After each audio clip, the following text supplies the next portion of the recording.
Vraiment, ça montre que l'équipe a progressé, l'équipe a monté un peu, on a évolué. Nous sommes très fiers en tout cas pour ça. On a commencé d'abord avec 2-1-2.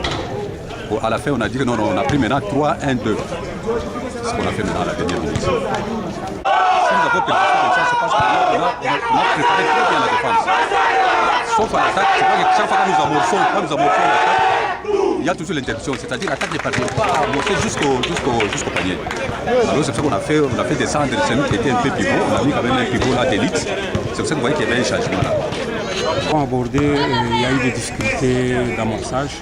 L'information qui a été lancée au niveau des joueurs, c'est que le match devait se jouer à 16h. C'est ça la première difficulté qu'on a eue. On a démarré le match avec un retard. Pour preuve, il y a eu une attente tardive. On a démarré avec 5 joueurs et l'ossature est venue pratiquement, c'est au 4e quart-temps, il y a même des joueurs qui n'ont pas joué. C'était ça d'abord le mauvais départ. Est-ce que vous êtes venu avec cet esprit-là de vengeance parce que vous avez été battu par cette même équipe lors des matchs amicaux? Non, l'esprit de vengeance ne peut pas être admis au niveau du sport. Nous venons jouer, nous venons que les enfants se fassent plaisir. Il n'y a pas un esprit de vengeance.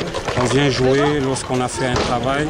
C'est regrettable, le travail qu'on a préparé n'a pas été présenté par cet écart de disparité de temps. On accepte la défaite sportive. Non, les deux équipes ne sont pas tout simplement en règle. Il y a des choses qu'il fallait d'abord régulariser pour que les deux équipes montent. Toutes les équipes étaient déjà informées. Voilà tout ce que nous pouvons vous dire à ce sujet.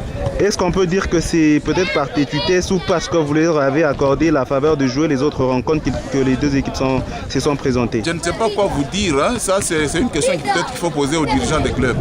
Puisque la dernière lettre leur adressée était claire. Tout était stipulé là-dedans. L'équipe qui n'est pas en règle ne joue pas. Voilà tout ce qu'on avait dit aux dirigeants des clubs.